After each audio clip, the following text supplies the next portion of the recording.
Three, two, one.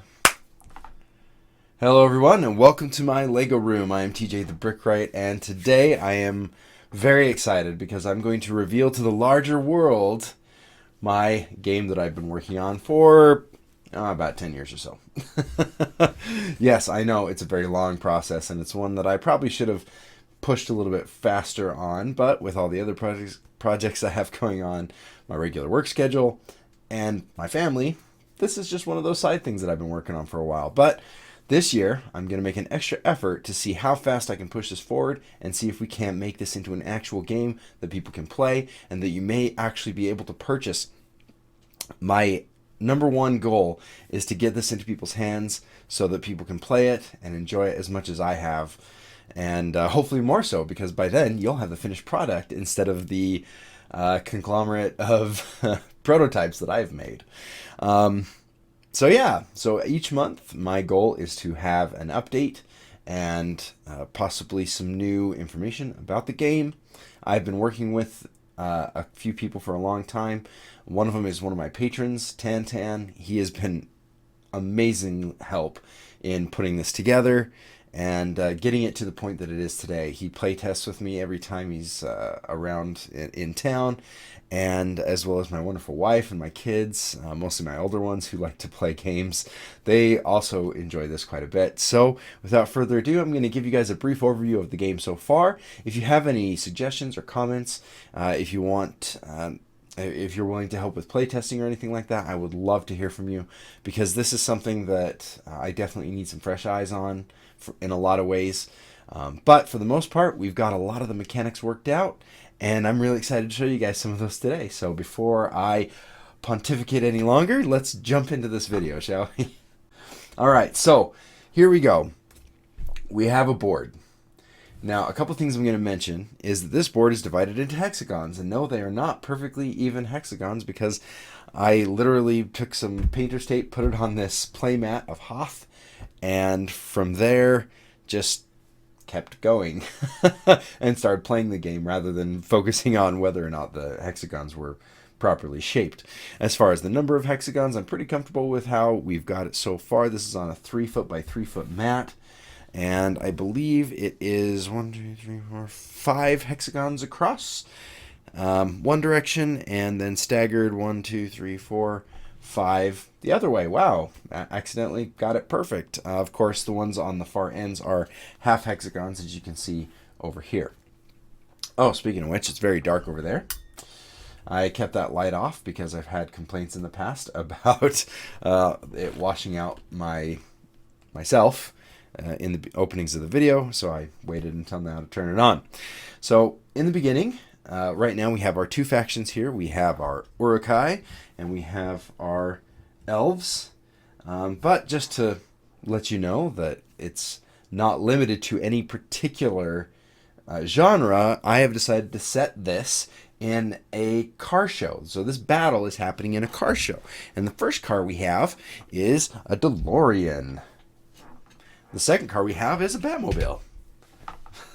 And then just for good measure, it's always good to have as many obstacles as you can in any kind of a battle. So I also have the van from Ant-Man. So his quantum van. You know, the one that has the horn that I can't do here because I'm pretty sure I would get flagged or something for doing a cover.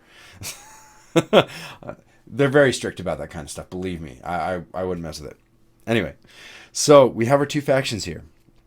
Now, on your turn, you're going to have 3 different actions you'll be able to do. So the first one is you'll be able to move a guy for free. Move any guy. Any guy you want. Done. Second one is that we're going to possibly move a second guy or give one of our characters a token. Now, these tokens can be given to a character on their character card. Now, I don't have a final version of that yet because we're still working through that. But you'll have a small card off to the side that'll have your character's information on it, and you'll be able to reference that for how much damage they take or have taken, how much damage they can take, and what tokens they have available to spend on special abilities that they have later on in the game. So that all to say, your second action, you can get a token on your character. And then for your third action, you can play a card or discard a card to gain one of the previous actions, which is moving a character or getting a token. So you can play the cards, and the cards, my patrons have already seen these cards. You guys got advanced knowledge, but I actually have full decks. And these are just prototype cards right now. We have two different basic types of cards. We have regular cards that have your character's icon. So this card can only be played with a sword character. Your character's or this card's defensive value that you can spend to defend against somebody. Your attack value here, and then this is a default attack value. This default attack value means that you can actually use this card for a character that is not necessarily a sword character, but they can attack in their own personal range for that lesser amount of damage. Pretty nice.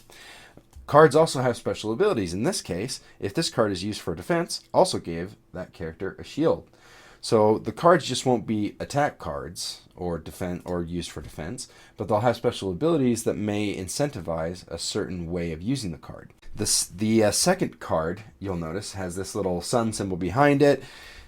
It's just a symbol I put together really quick. It doesn't really mean anything right now other than to indicate that this is a special ability card. In this case, you can spend any number of sword tokens to increase this attack's damage by 2 damage per token. So if you built up a bunch of tokens on one of your sword characters and they go in and they're able to attack with this power sword strike, then you're going to be able to really do some damage on this. Now these are actually the first generation of cards. I actually already have a second generation of cards. I've removed the word sword from most of these, and there are multiple reasons for that. But you'll also notice a little bit that these cards are all identical except for the fact that their damage is different. Their base damage is different.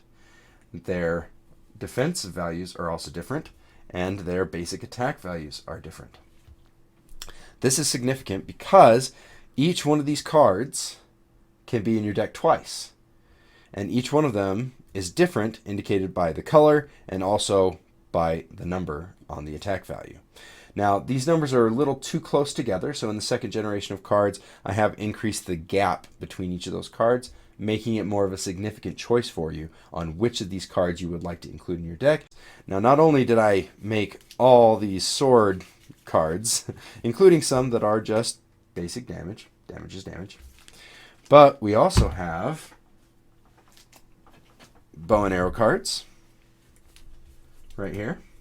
Have very similar ideas behind them. So you can see you've got some special bow and arrow cards, and then we just have regular bow and arrows. And obviously the art isn't great. I did it in PowerPoint, so please don't judge me on that. This was all just to get it out as quickly as possible and to get a prototype so that people would be interested in playing and be able to see it. And then we also have, as of right now, spear cards. And those are the 3 different types of cards we have. So, on your turn, you will move, gain tokens, and play one of these cards. Your opponent will then have the opportunity to defend with one of the cards in their hand. After your attacking turn, you'll be able to draw back up to your hand size, which right now is 4, but that could change in the future. And then your opponent who's just defended does not draw up. You only draw up to your hand size at the end of your attacking turn.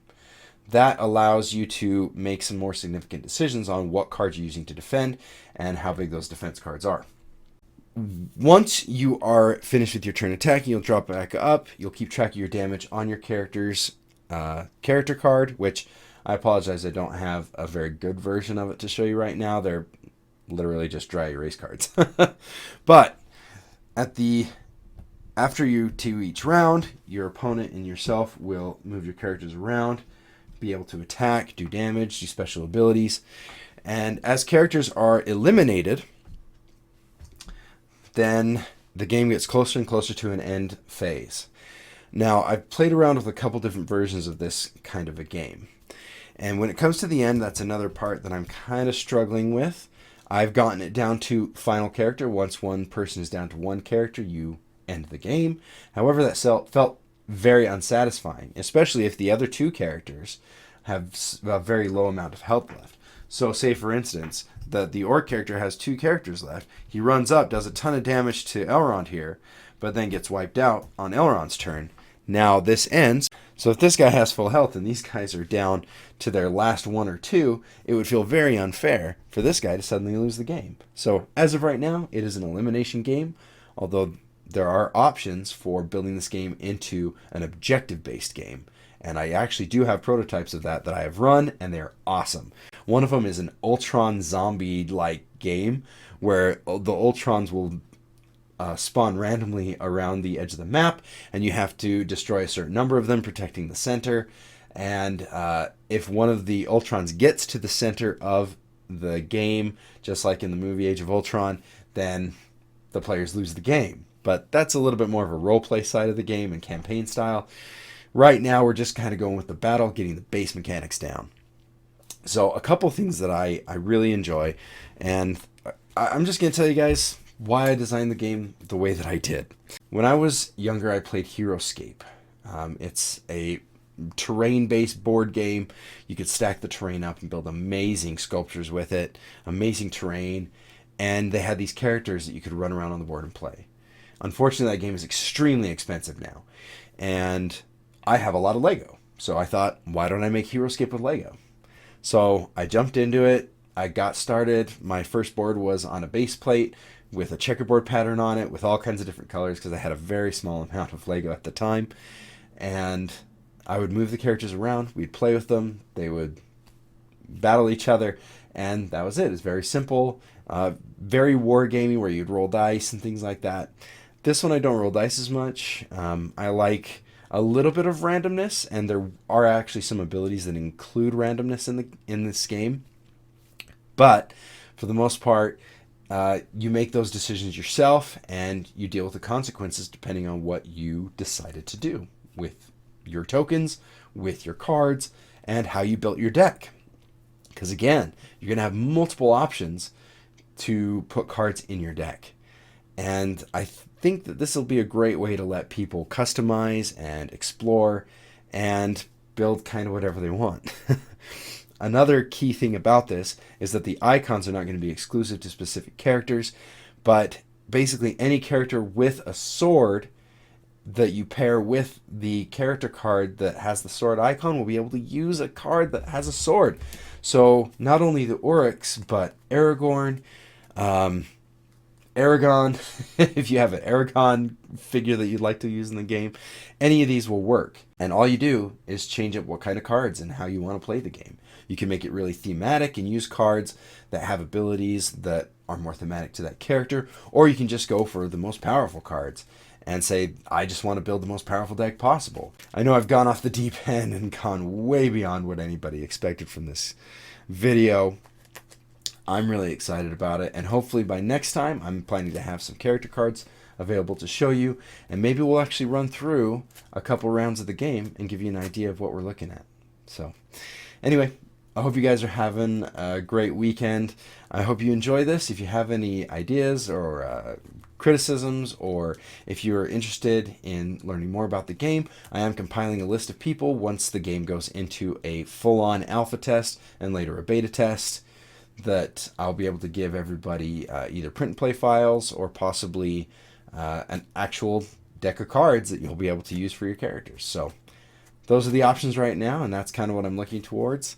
I'm sorry I don't have everything ready to show you guys like final products today, but again, the YouTube channel was really good at pushing me to do a video every week, and I'm hoping that having one of those videos once a month dedicated to the progress on the game, I'm hoping that this pushes me to finish this game by the end of 2022 and hopefully releasing it no later than 2023.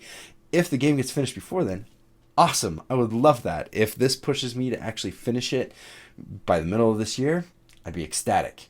And I'm hoping that this gives me that little extra push to keep moving forward and to really knock it out of the park and get this thing on store shelves, or at least available from myself online. Not because necessarily that I want to make $1 million or anything like that. Be nice if I did, I'm not gonna lie. But the real point behind this is that I wanted to play with the minifigures that I have, with the Lego characters I have, and As I get older, I find my imagination needs a little bit more stimulating every once in a while. And I thought this is a great way to take minifigures that you already have, sets that you already have, and find new ways to play with them. That was the whole goal behind it. So, thank you so much for hanging out with me, TJ the Brickright, and we will catch you next time in the Lego Room. Until then, play well.